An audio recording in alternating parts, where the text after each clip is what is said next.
live longer than men, but we also are living longer in chronic disease state. We're exposed to about double the amount of environmental toxins than men are. Today, we're joined by Kayle Barnes, certified brain health coach and founder of Live the Wellness Space, leading the charge in longevity and high performance through cutting-edge biohacking, nutrition, and personalized health. How do you see the role of women evolving in the biohacking community, Kayla? Women weren't required to be included in medical research until the early 1990s, which is, about the same time I was born. So it's not been for very long that women have been included. What's one thing women should be doing differently in terms of longevity and biohacking? It's one of the most critical pillars of optimal health and longevity. We don't have to necessarily join the 5 a.m. boys club of cold plunging. What is one biohack that you swear by? One is... So, over 75% of biohackers are under the age of 40, and the community is predominantly male, with men making around 70% of practitioners.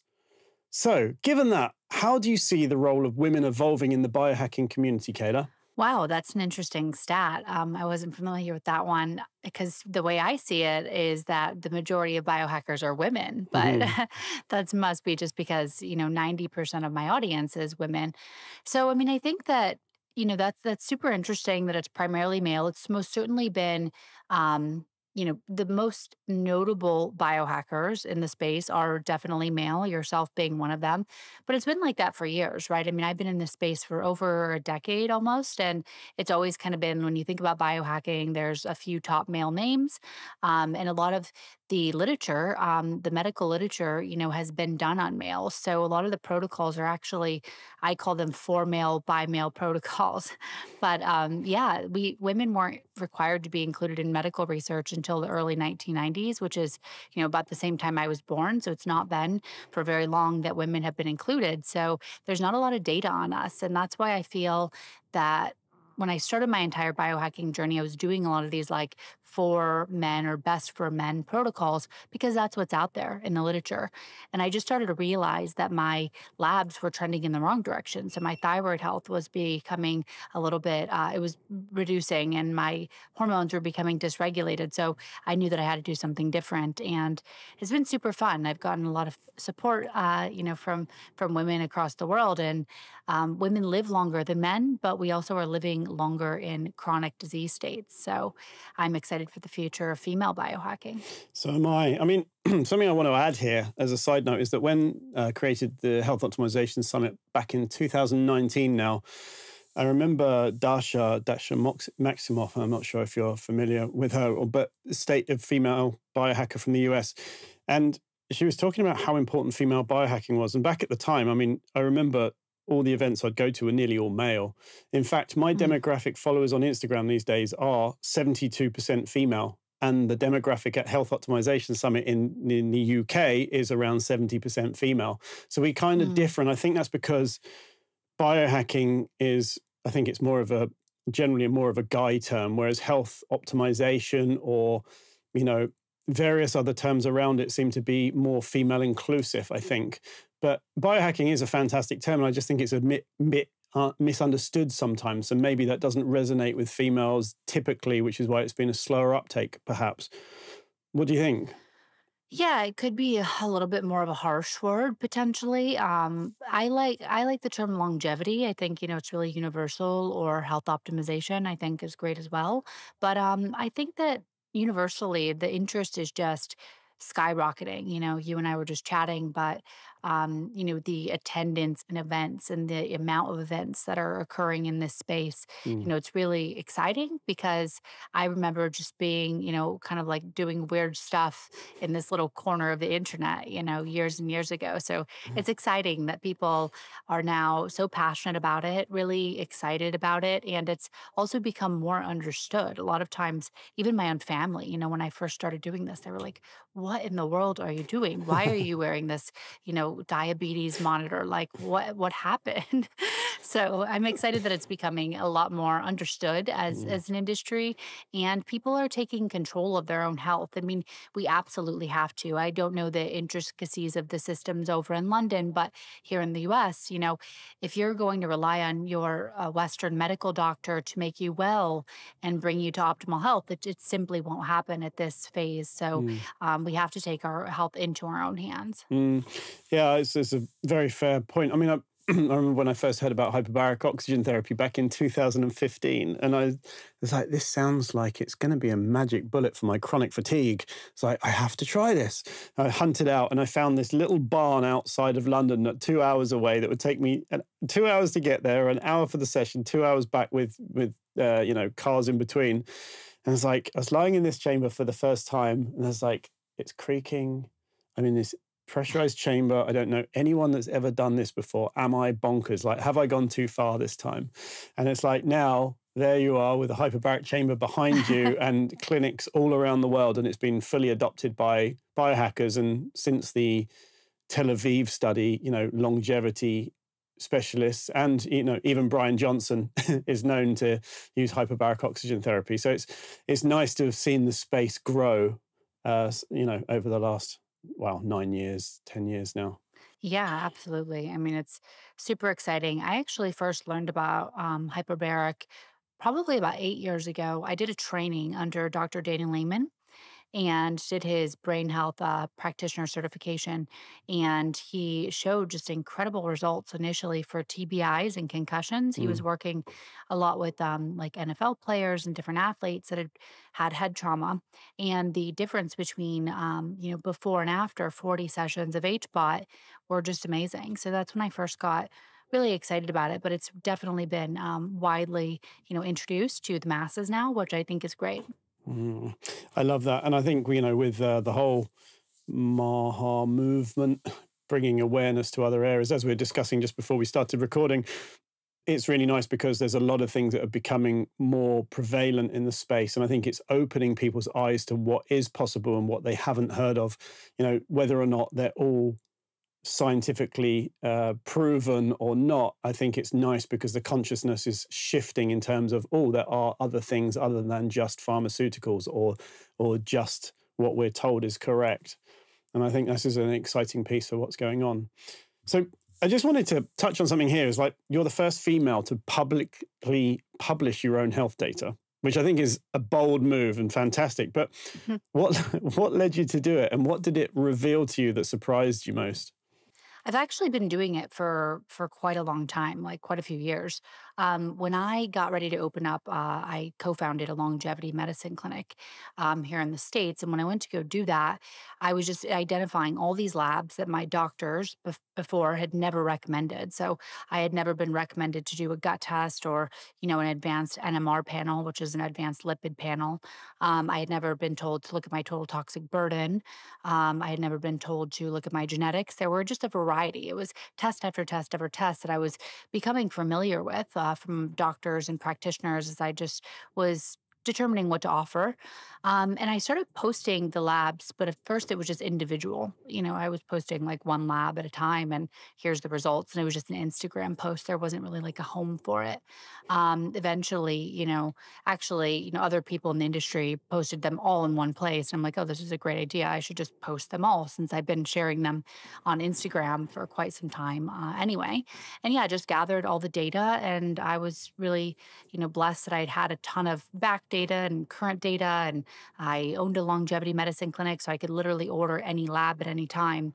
And it was a great way for me to say, okay, ladies, if we know that our protocol is going to be slightly different than men, what lab should we be looking at? Why? We have different, issues. We have different hormones. We have different stages of life. We have different, goals. Maybe we really want to improve our egg quality or, balance our hormones or reduce PMS symptoms. So sort of just take some labs that were relevant to these different areas, post them, and do different interventions. Again, very blessed, but I employed medical doctors and PAs and NPs and nurses. So I was able to have, really in-depth protocols developed. And I thought, why not just share these? This space can be quite expensive. It doesn't have to be. I think it's important to note that the biggest movers are the things that are free or low cost, things like sleep and nutrition and exercise and nature.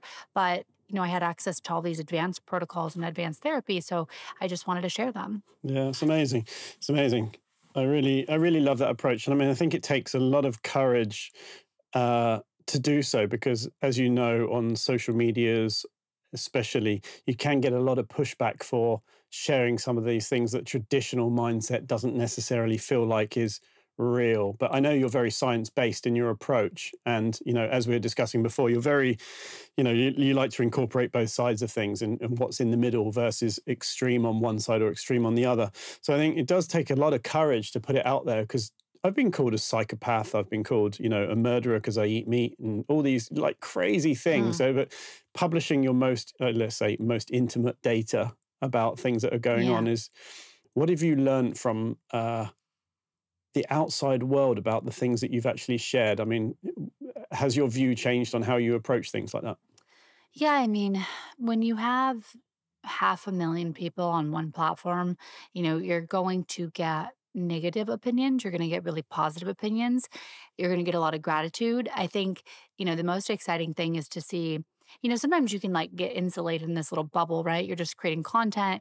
Health is so second nature to you. My husband is constantly reminding me, he's like, this is not normal to other people, Some people actually asked me if I was on the spectrum, and I was like, I thought it was wild. I was like, wow, someone asked me this. This is so crazy. And him and his whole family was like, actually, we could, let us tell you why people could believe that, right? Because not a lot of people are, I guess, operating in a very like discipline specific way. So I think it's been good and bad. I think overwhelmingly it's been positive.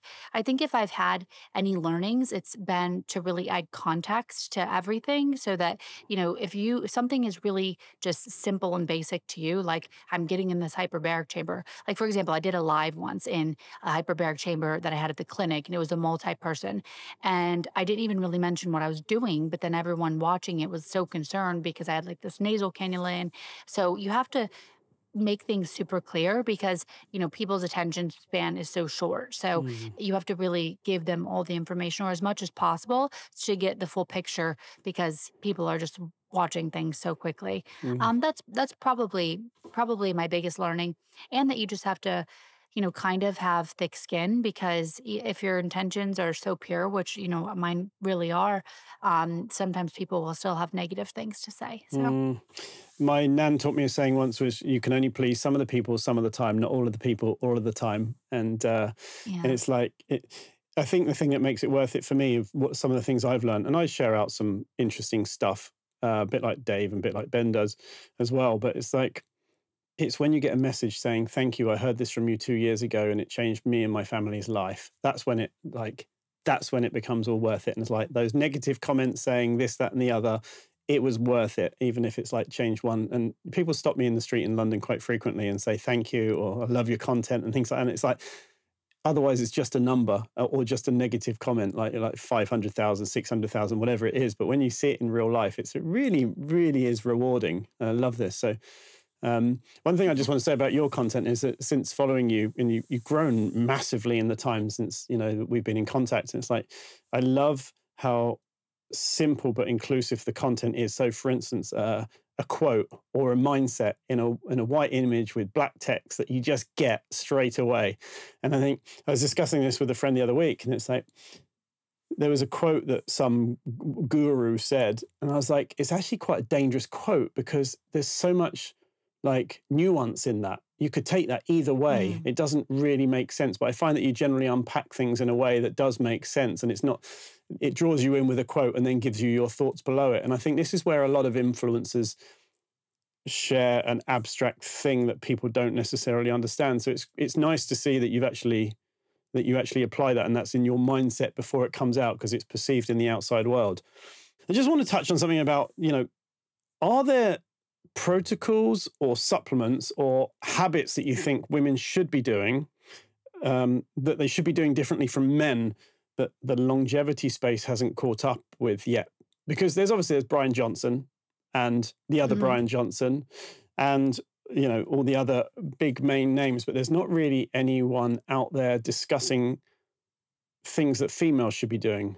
Well, certainly. Honestly, there's nuance in every area of even just, let's say, the basics of optimization. So sleep, we know that it's one of the most critical pillars of optimal health and longevity.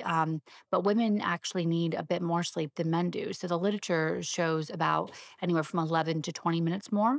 But I've been doing my own kind of N of one studies, and depending on the phase of the cycle. So if you're in your menstruating years, childbearing years, in the late luteal and maybe early menstruation, you might need even more than an hour. But I found at least about 40 minutes minimum more than my husband needs for feeling absolutely incredible. And I've been able to, just go to bed naturally. I go to bed every single night at 8:30, incredibly consistent.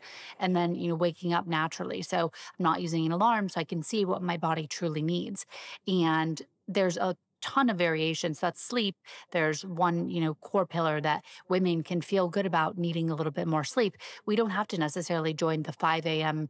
boys club of cold plunging, even though that's very exciting in the longevity industry. But I did all that. I did a lot of fasting. I did a lot of cold plunging, and it started to trend the wrong way. So sleep is one area, exercise even, there's ways to optimize your exercise, again, during your cycle. When you get into things like perimenopause or menopause, you want to actually increase your protein requirements. So there's another, facet of difference between male and female protocols. I think even as it relates to longevity of the ovaries, right? So this is an area that to me is incredibly important, because if we were able to solve for this and extend women's fertile years, then we know that we would improve their health spans, because when you hit menopause, the risk of all-cause mortality, Alzheimer's, cardiovascular disease, everything increases substantially, osteoporosis, and sarcopenia. So if we could push that out a little bit, there's a few protocols that I'm doing, very experimental at this point, because the wild thing is, Tim, is it's 2025, and we don't really have hard evidence to say this is exactly why the ovaries age at 2x the speed all other organs. I've interviewed some of the top experts in the world, but things like red light therapy at certain stages of the menstrual cycle, because what happens during a menstrual cycle is a ton of inflammation. So it's, a building up of a lining, and then it's a shedding of a lining. So this inflammation and inflammatory cascade could be this. I'm just using first principles thinking here, because, we need to do that at this stage because we don't have as much data as we would like. So I'm using red light therapy strategically during the shedding of the lining to see if that could potentially prolong the health and longevity of the ovaries. So there's definitely a different protocol for women. I'm using rapamycin, but I'm using it for a bit of a different reason. Rapamycin is a bit controversial right now. Some major influencers in the space have stopped using it and said that it's actually aged them. But there's some new studies out. They're not yet peer reviewed, but showing that rapamycin could potentially extend the ovarian longevity and push out menopause by 5 years. That would be amazing for women. So there's another area, and we can go into these a little bit more in depth. If you'd like. Nutrition too. Nutrition, if you want to master the basics, I don't want to make it overly complicated. A lot of the basics of male and female protocols are the same, right? You need to sleep well. You need to have a clean and proper environment, air filtration, water filtration, reducing microplastics. You need to be moving your body. That's low level movement. That's VO2 max training, that's strength training, mobility and stretching. You need to have social communication and, your tribe or like friends. All of those things are the same. But then it's when you get into the nuance, because for me, an optimal protocol in longevity is nailing that nuance. So it's fasting, that's another area. Fasting is amazing. Caloric restriction is one of the only things that has actually been shown to truly extend life in mice. But if women do too much of it, it can also decrease, some of the fertility metrics. It can imbalance your menstrual cycle, which in my opinion is a metric of health. It's a health status metric. So fasting might be best for women, longer fasts in the follicular phase. That's days 1 through about day 14 of your menstrual cycle. So lots of nuance, lots of different protocols. Another one that I'll mention is detoxification. So we know that our world is more polluted than ever with microplastics and phthalates and parabens and heavy metals and molds and mycotoxins. Well, women it's estimated that we're exposed to about double the amount of environmental toxins than men are, mostly in the form of personal care products, things like fragrance, shampoos, hairsprays, makeups. But we're also slower detoxers than men. So that's almost like a double whammy. And when we look at the stats, we see that autoimmune conditions, about 80% of them are women, and it's estimated to be rising at about 13% per year. So really things that require a different approach for women. So if we are exposed to more environmental toxins and we detox slower than men, then that means we need to be more conscious of our environmental exposures, but also be detoxing more. So that could look like more sauna therapy, could be looking like, maybe ozone or EBU, X times per year, potentially plasmapheresis to reduce those environmental toxins. So in my opinion, there is differences in nearly every arena for female health and longevity. Oh man, there's so many exciting areas to unpack and drill into there. I'm not quite sure. As you were talking through, I was like, but then there's this, and there's this, and I want to cover this. One thing I want to just touch on within that actually is environmental toxins and plastics, because I know how much, for instance, the guy side here, how much plastics and environmental toxins affect guys and our testosterone levels and the male fertility, which is an area that I would like to talk about in a bit, actually, because we don't talk about male fertility. It's generally, typically, or it feels like the female is blamed for this and not the guy. Yeah. And I think this is an area that we're going to see an uptake in quite soon, as in terms of looking at the male and saying, what are you doing wrong? One thing that I've noticed recently, and this is, just wanted to touch in for the impact of plastics and environment for me personally, was that my testosterone levels were always okay. Okay. And it wasn't until I started optimizing my testosterone levels properly that my face developed to look like my grandfather, who was 60 years my senior. So if you look at it, before I'd optimized my testosterone levels and my levels were lower, I didn't look so much like him. And then as I optimized my hormones, I looked more like him. So I'm like, this is crazy. And I guess, obviously, it's not clinical or anything particularly, but it's actually crazy how I developed over the space of 3 years by optimizing my testosterone levels to my correct levels to look like my grandfather did, 60 years my senior. So it's like, does that mean that there was a lot less chemicals in the environment, a lot less plastics around, and all of these things, that he actually developed more as per our genetic should? So if men are affected less than women because we have less exposure, imagine how much of an impact that's having on women. And then on top of that, obviously, one thing that fascinates me, and I think the reason why I'm talking about this is because I find not so many men seem to understand the female cycle and don't necessarily seem to understand what the females in our lives actually go through. And when you understand that, you can be so much more understanding and a better partner.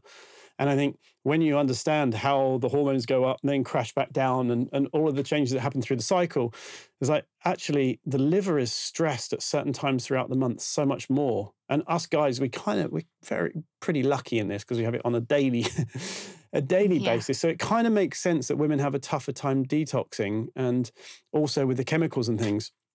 So I just wanted to add that on that. I mean, what do you think about the growing menopause movement right now? Because one thing I heard a few weeks ago, and I thought this was fascinating, is that women that can conceive later generally live longer. Now, you could say that down to fetal microchimerism, that actually they're repairing later, or you could say that actually they're generally healthier for longer, so therefore they can conceive later, therefore they live longer. I mean, what's your thoughts on that and the whole menopause movement? Yeah, I mean, as it relates to the studies, if you're having children later in life, you can live longer. Yeah, I think it's probably a mix of, the fact that you are healthier, baseline healthier, and able to conceive later. Also, repair mechanisms make a lot of sense. Being able to, those are optimized later in life. But then also, our bodies, this isn't a scientific concept necessarily, but, we women were designed to live to take care of the children. So if you're, having children later in life, you're going to be more active, keeping up with them, things of that nature. So I think there's quite a few different schools of thought there. But in general, what specific areas of the menopause movement are you, seeing? Just that it seems to be having, it seems to be skyrocketing right now. And there's so many people now suddenly talking about it. 4 or 5 years ago, I didn't really hear the word very often in the space. And I guess it was much more kind of bro science biohacking. And now it's much more inclusive. And I love how, for instance, the word peri, and I think, understanding the female cycle myself and the amount of reading I've put into it, one for my relationship, obviously, but also so I can understand when people do ask me a little bit, and then I obviously refer on to the right specialist. But it's really nice how frequently we're hearing female cycle, perimenopause, menopause, and all of these terms. And so my point is more, what do you make of it growing so quickly? I mean, it's suddenly popped up out of nowhere. Yeah, I think so. For me, it's a little bit more normal, I think, because, a lot of my colleagues and friends are women, many of them, specializing in hormones, perimenopause, menopause. Actually, Dr. Sarah Gottfried just became my medical doctor, and I'm really excited for that partnership because she's written many, New York Times bestselling books, and she's really a leader in all of women's health, but really menopause and perimenopause. And I think the relationship or combination of her and I, whereas my audience tends to be between 25 and 35 and hers is a bit older, I think it's going to be really powerful to, speak to each other's audience and explore these therapies, together. I mean, she's a top, Ivy League school educated doctor, but yet she's really open to these longevity areas. So, I mean, women are 50% of the population. So I think it makes a lot of sense for us to be speaking about menopause. There was a lot of misinformation, years ago, I think about 20 years ago with the Women's Health Initiative, where there was a study done and it was disproven, but the study made much more noise and educated an entire group of doctors during that time saying that HRT would cause cancer. I've interviewed many medical doctors that specialize in this sense, and we now know that HRT, bioidentical hormone replacement therapy, is probably one of the best longevity pharmaceuticals that we have for women. But probably because of the negativity around that study and just the general, socialization or understanding that women probably shouldn't really talk about their period or hormones or things of that nature. I feel like we're breaking through that a bit and it's becoming a lot more common.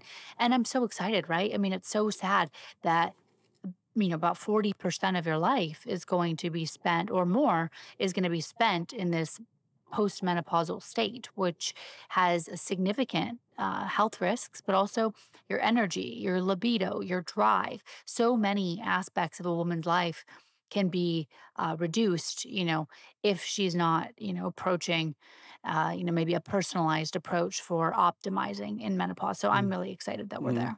Yeah, I mean, I see... I align with you on that completely. In fact, I had one of my followers message me, and it's not often I get to see messages in my inbox anymore because, as you know, the bigger you get, in terms of following, it's almost impossible. You could spend the whole day replying to everyone, and I want to help people, but I have to do it at scale. But this one message is like, female messaged me and said, I've just gone through menopause and I'm having a real tough time and here's my blood results. I hope you see them, And I looked and it's just like your testosterone's almost zero. I was like, she's like, I have no libido, I have no sex drive at all. Me and my partner are suffering as a result of it. And I'm like, here's a practitioner I think you should go and speak to because I think it's going to change your life and you're going to have a lot of fun very quickly. And, 3 months later, it was a message. And again, I happened to see it because I'd already moved it out of spam.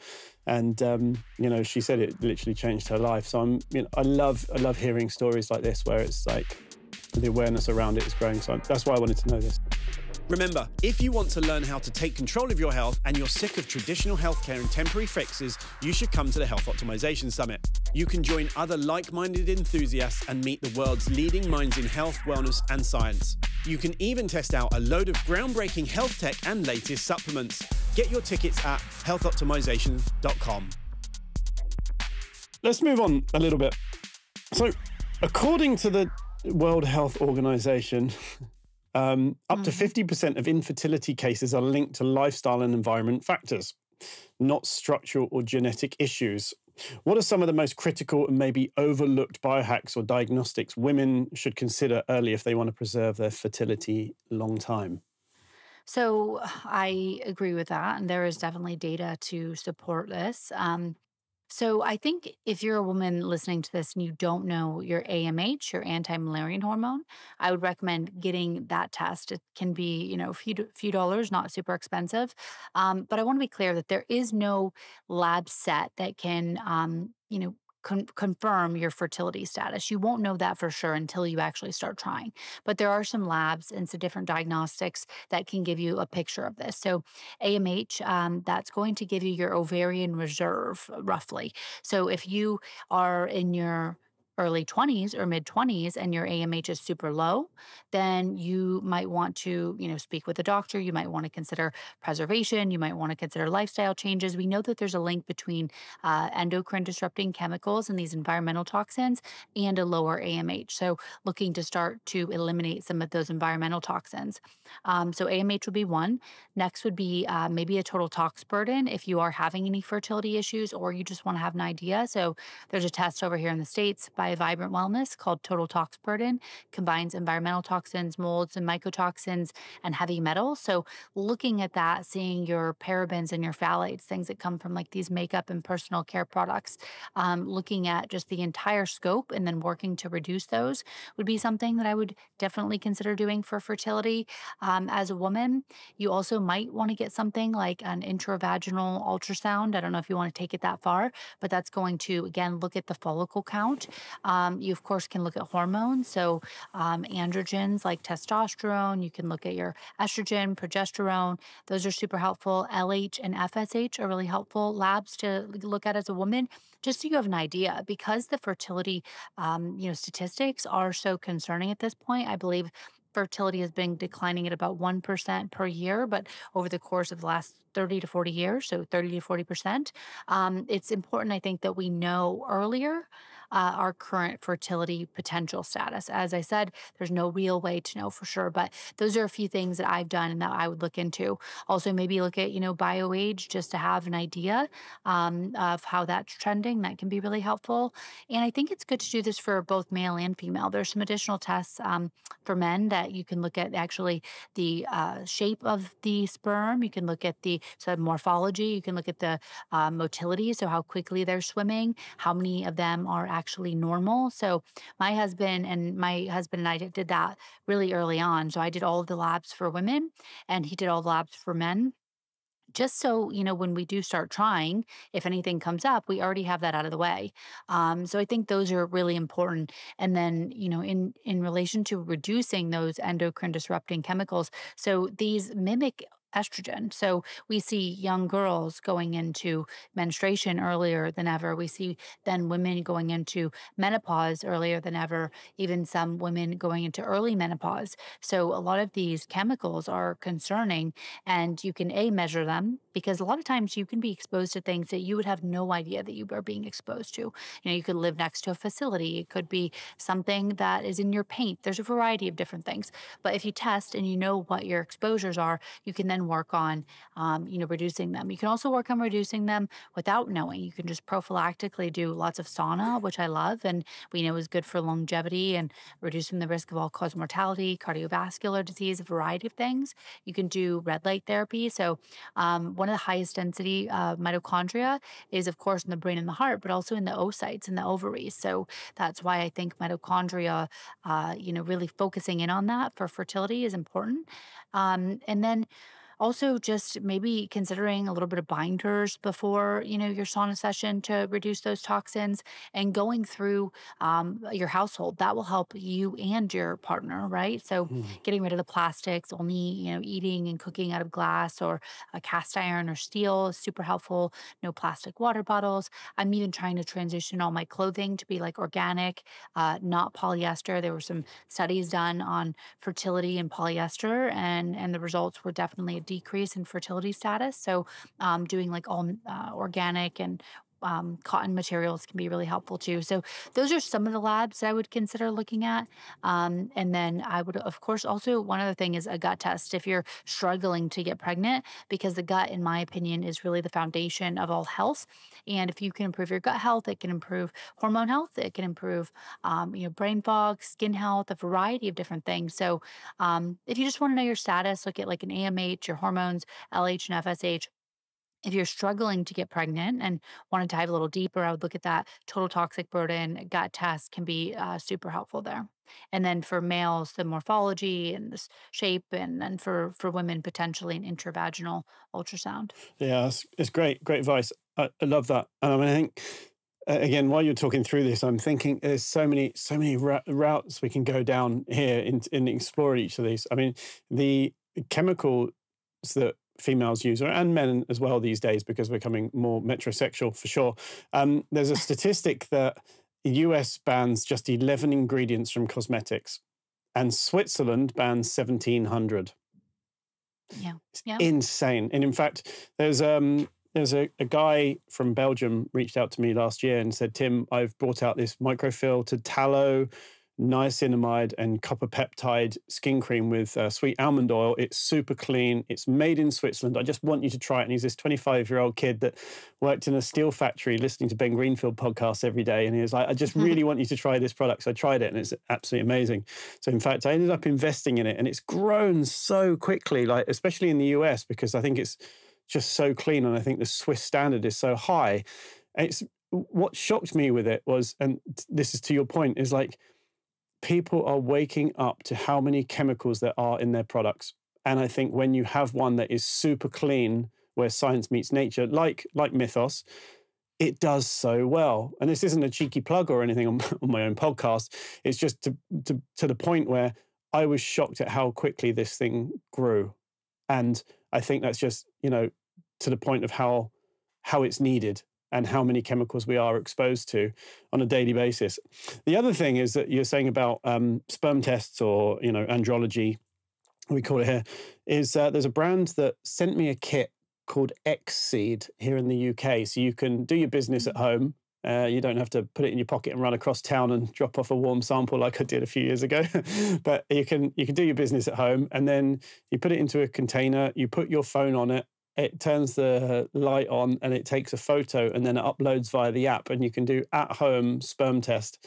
And Wow. I know it's pretty cool. It's called X-Seed. And again, they're not a sponsor or anything like that. I just, love testing out these things. So I will report back on my findings, considering I'm on a little bit of TRT these days. So it'd be interesting to see how that's affected me. But yeah, I think for people that want to persuade their husband to get tested but don't necessarily want to go into a clinic somewhere and look at some 1960s magazines, I think it's, X-Seed or something like it is a great idea. Takes the pressure off. Yeah.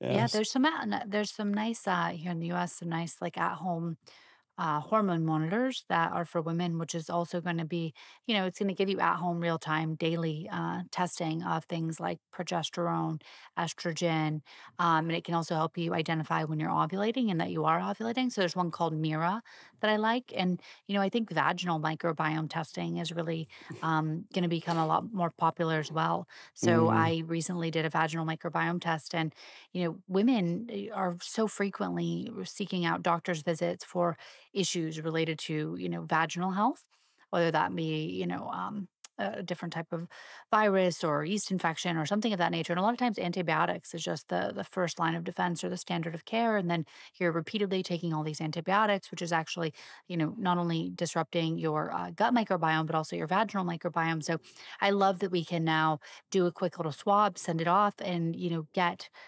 results, and then take an appropriate protocol that might not have to include antibiotics. But if you can optimize, that vaginal microbiome, and the vaginal microbiome is much less diverse than the gut microbiome. So it's really just predominantly like one bacteria, L. crispatus. So actually Seed, a company that's here in the US, has a vaginal like insert of that probiotic. So there's the test, and now we're finding ways to optimize, the vaginal microbiome, and it does have an impact on things like fertility and pregnancy. So I think it's really exciting that we're living in a time where we're getting more tools for women. I love that as well. That's actually, we had a vaginal microbiome test at the summit back in 2022, and I'm surprised it hasn't been more adopted over here, because again, there are vagina probiotics over here, not too many. It's not really evolved here yet. So I do think it's an important area. It's just like the oral microbiome actually is underspoken about in terms of optimization and testing and things like that. And I think dentists are just starting to get it. For instance, there was Dr. Victoria Sampson that was on Stephen Bartlett's podcast a couple of months ago, all talking about the oral microbiome, which I think has helped fuel that area. But I think the other side of things is really important, especially like, you're right about the antibiotics. It drives me nuts when people say, I keep on getting UTIs, what do I do? And I was like, get some D-mannose or try some Uva-Ursi. Like, don't just go to the doctors and try antibiotics, because obviously you kill off your gut bacteria and your vagina microbiome, and it's just like kicking the can down the road for it to happen again. And then they go on fluconazole and blah, blah, blah, blah, blah, and it just becomes this monster spiral where it doesn't help, right? Yeah, and the tests here, I think, they're not ultra expensive. I think it's around $150. The company that I used is called Evie. So if you're in the States, I'm not sure about where you guys are, but that's a test that, it's not too expensive, and I think it could make a massive impact for women. Yeah, I love that. So we've put these in the show notes so everyone can do that. So if you are having frequent UTIs or getting thrush and things like that on a regular basis, this is definitely an area to look into.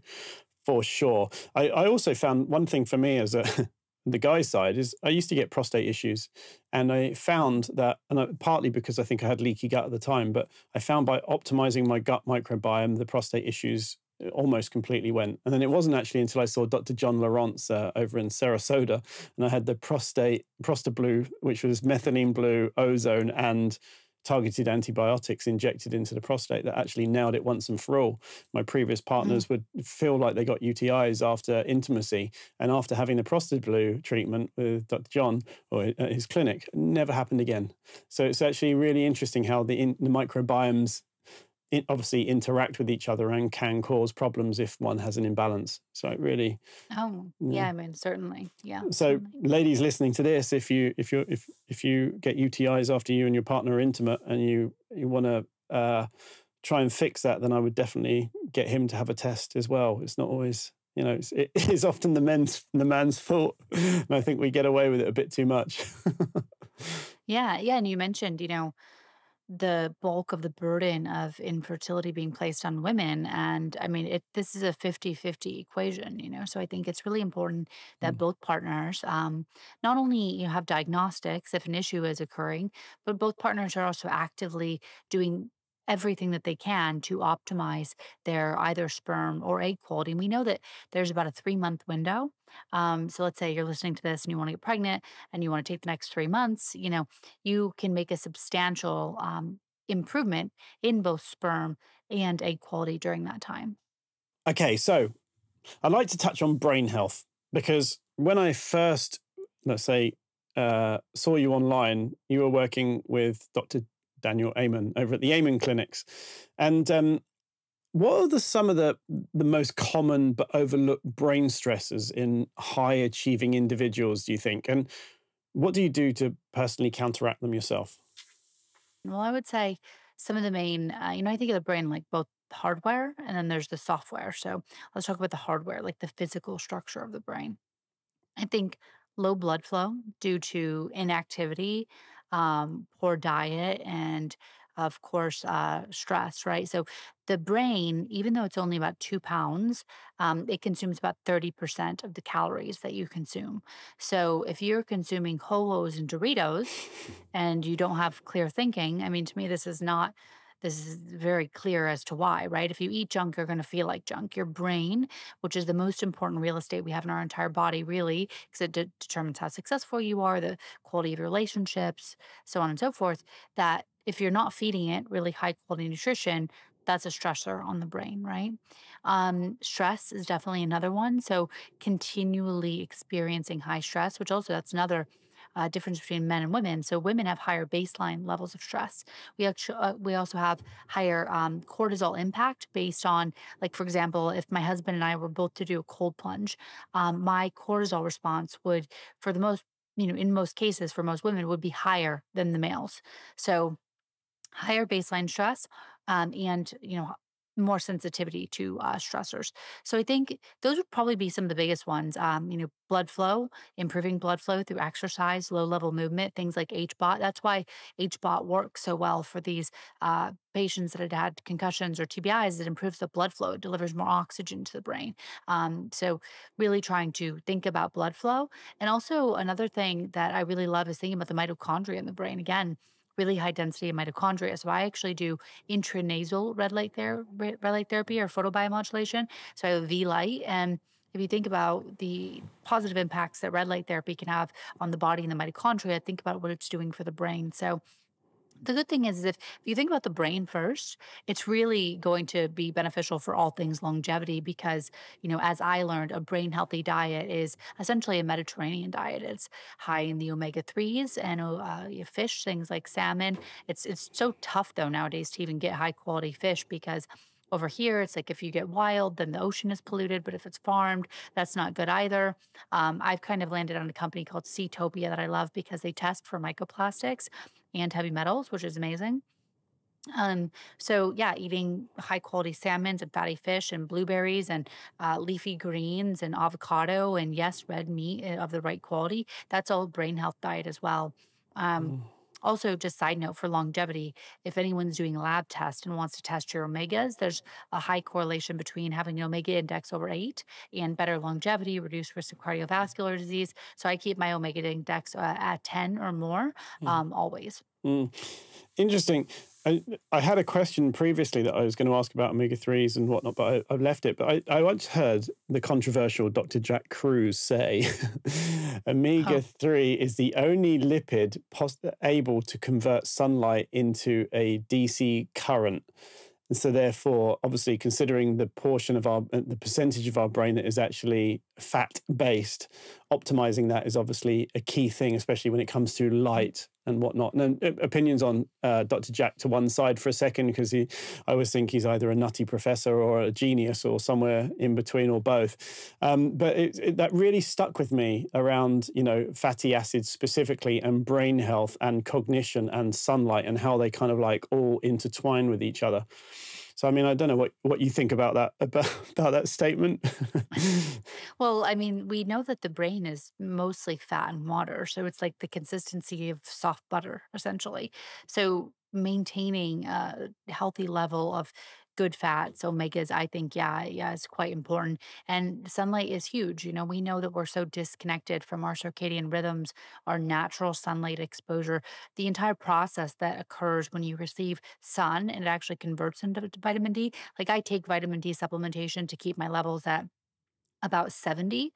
But I also get natural sun because you receive a whole host of benefits that goes along with creating it from the sun and converting it into vitamin D. So I totally agree. I mean, we definitely need sun. And that's a good, interesting topic regarding longevity, right? Because some people in the industry like completely stay out of the sun. I've had like dermatologists tell me that I need to be wearing like gloves and, full coverage at all times for longevity. But, I grew up in the sun. I loved it. Also some people say, that, I should be looking so much younger, even though a lot of people in real life tell me I look young. But I'm like, I also love the sun and I don't want to get rid of the sun. I do want to also have nice skin. So exploring all of that and different treatments and way to reverse biological age of the skin. But I mean, the sun is absolutely essential to good health and longevity. Yeah, I think we must wear sunscreen and wear rubber gloves. Yeah, just like my grandmother did. Yeah, exactly. Oh my goodness, the amount of the media push this as like, use this sunscreen even in winter months because it's good for you. It's just like, do you realize how even inside? Yeah, it's bonkers. It's bonkers. So a stat I want to share. As of 2021, approximately 57 million people worldwide were living with dementia, with nearly 10 million new cases emerging annually. This number is projected to rise to 150 million by 2050, which is pretty scary. It's pretty clear that modern medicine is failing us in some areas. So let's talk about the controversial and emerging therapies. Like, what are you using at the clinic right now that mainstream medicine still rolls its eyes at? Oh, I mean, probably a lot, which is it's so outside my wheelhouse because like I just did there was an interview on me on the Independent, right? And then they had doctors like comment on my protocol and they commented on like plasmapheresis and they thought it was like wild that I was doing this and you know, well, there's that school of thought, but there's also clinical data that, you get to see when you see, clients and you see their labs before and after. So, although it may seem still kind of wild, I guess, like to the masses, when you see the data and these individuals come up to you and just like are so grateful because they've already been to 10 or 12 or 15 doctors and they finally found something that works. I mean, to me, that's all the proof that we need because people are electing to do this. By their own free will. So, I mean, do HBOT for sure. EBOO, which might be a little bit controversial, but I think is really incredible for mold and mycotoxin exposures, can be really helpful for different viruses or reactivated viruses. Things like EBV or Lyme can be, potentially helpful for that. Of course, all these, you want to speak to a medical provider and make sure it makes sense for you. Plasmapheresis is something I'm super excited. Lib doesn't have it at this point, but definitely in the future. That would be a great one. I've seen before and after total toxic burden results that are great. It's about a 20 to 25% reduction. I'm also really excited for in-use pheresis. Have you heard about this? It's actually over in Europe. So instead of putting, yeah, instead of putting albumin back, you just filter, which I think is exciting. It's going to be coming here soon, which I'm really excited for that. Methylene blue IV, curcumin IV. At one point I've done things like olive oil IVs, like olefinilia. That's one that not a ton of people. Things like paracetam for, cognition can be really helpful. I've done a lot of cerebralizine before it kind of became a little bit more mainstream, but that can be really helpful. Vasopressin, these are all kind of like biohacking things for brain health. But getting high quality sleep, our brain's lymphatic system, which is our cellular detox system, is most active at night. And we know how many Americans, and I'm sure people in the UK, have compromised sleep. But improving your sleep, exercise for that improved blood flow is super important to the brain. Maybe considering, something like HBOT, nutrient deficiencies too, right? And heavy metals. Those are also things. We know that heavy metal exposure can be directly linked to neurodegenerative conditions. So getting something like the, total toxic burden or just the heavy metal test, after that, you might want to consider something like chelation if that's like the most extreme version, or you do sauna, or ozone sauna is really cool. It's more powerful than even a traditional sauna. It uses CO2 to open up the pores, and then ozone seeps in transdermally. I'm sure you've used like a Hocket ozone sauna. Really great for detoxing. So those are some of the things I think that could be useful tools. But I think, Dr. Dale Bredesen has some of the most successful work on Alzheimer's. And he's obviously written 2 incredible books about it. And it seems to me that the approach that he's taken and how he's received these results is a functional medicine approach. It's identifying why is the brain attacking itself, and then, developing a protocol around that, because there's also a lot of different subsets or subtypes of Alzheimer's. Is it because of heavy metal exposure? Is it because of some sort of brain trauma at some point? And then if you fix the issue, then hopefully the brain health can improve. And there's a list, as you were saying, there was like tick, tick, tick, love these, love this, love this, love this, like a really great list of things there. For the listener, I just want to say what EBOO, or in Europe, we call it EBO2, which is UV light. So draw some of your blood out. They treat it with UV. They treat it with ozone. They put it through a filter, almost like a dialysis reverse filter, and then put it back into you.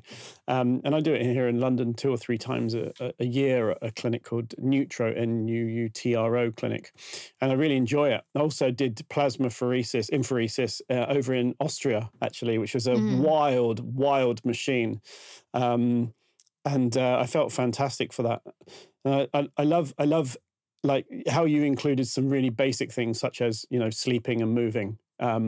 Because like, as Dr. Ted Akikoso says, eat well, sleep well, hydrate well, sun well, ground well, move well, love well, relate well, and really, a lot of this covers most of these points.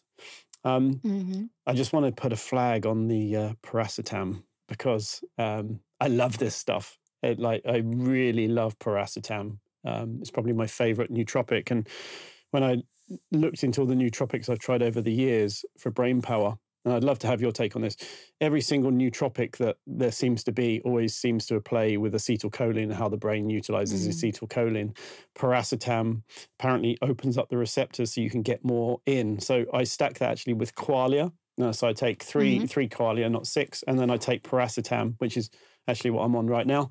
And that's a beautiful stack that I just feel like my brain is firing on all cylinders. So I love that you mentioned those, because that's dear to my heart, those particular ones. I've been taking qualia since before I was known as Tim Biohacker. So yeah. I mean, it's like an OG product for sure. Yeah.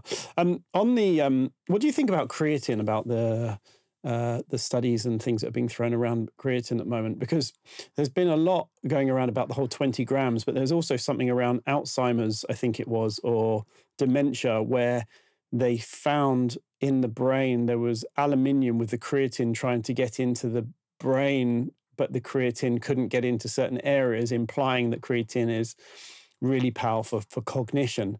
And I've tested the 20 grams now for 2 weeks, and I found it to be fantastic as well. So what are your thoughts around that? Because it's really exciting. Yeah, it's super exciting. I need to dive a little bit deeper into the research, but I've been on creatine for many years. I was doing a much smaller dose. I was doing 5 grams per day.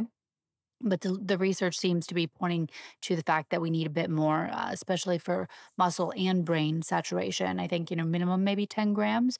Definitely refer to the newest papers, because I need to get a little bit more up to speed. But then there were the studies with, I believe, 20 grams, and they were showing positive benefits of, symptoms of Alzheimer's. So I mean, I'm super excited. It's like, it's so sad that it seems like some of the research has been corrupted around Alzheimer research, because we know that what we have in terms of pharmaceuticals don't work. But I am excited that now at least we know that, and hopefully we can progress, because women are also more prone to Alzheimer's than men. So really important that we get ahead of that. And if you look at your genetics too, you can understand if you're predisposed, because a lot of it's environmental, but there is a genetic component to this disease. So then you can be even more, cautious, start interventions earlier. But I believe everybody should be starting interventions, just for optimal health and staving off disease as early as possible. I'm really looking forward to discussing with you creatine at some point, of what's come out. I mean, I've been diving into it very deep recently, especially since JJ Virgin mentioned it to me about a year ago, I think. And she told me a little bit about it. So I went deep dive into it. And I didn't realize that 40% of our energy is used to create creatine. And for women specifically, if they supplement with creatine, it helps their body have an extra reserve of energy, because they're not using so much up just to create the creatine. And it's almost bypassing a lot of the utilization of energy, meaning that the females specifically can have more stable hormones, and their cycle can become better, and their energy and mental clarity comes better just from supplementing with creatine. In fact, it's always been flagged as a bro thing for bigger muscles and gains. And in fact, it's like almost a magic bullet for females, which is something I've really fascinated from my deep dive. Yeah, I mean, I love it. I know there's so many benefits. Excited to dive a little bit deeper into the most recent research, just to dial in my dosage. But I certainly can feel a difference when I do take it versus when I don't. Awesome. So before we wrap up today, Kayla, and it's been fun, and I feel like we could go on forever. So it's been really, really fun recording with you today. But what is one biohack that you swear by? There's so many that I swear by. My big thing right now, I have 2 big things. Can I say 2 big things? Sure. For women, one is stress reduction, so intentional stress reduction. I'm building in, for at least 4 times minimum of decompressing parasympathetic activation that can look like a walk in nature. HBOT, a really cool finding has been, as soon as the chamber's actually fully compressed, it immediately puts me into parasympathetic and restored on the Oura Ring. And I stay there the entire time. So really cool, fun little hack, and very important for women because we know baseline stress levels are higher. And the other thing that I'm really enjoying is, lymphatic drainage. You could do that in a simple way. So rebounding, dry brushing. I'm actually getting a Balancer Pro here at the house. It's going to be delivered in a few days. So it's kind of like the different steps. There's like the free version and then like the, not so free version at all, which is Balancer. But I'm very excited to have that at the house because we just know that these toxic burdens are so high.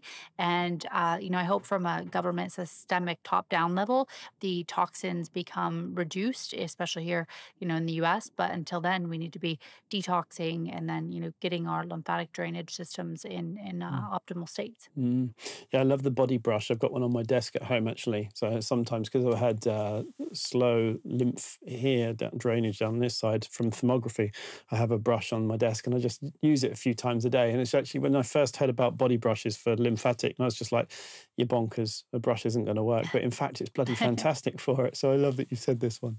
Okay, so what's one thing women should be doing differently in terms of longevity and biohacking?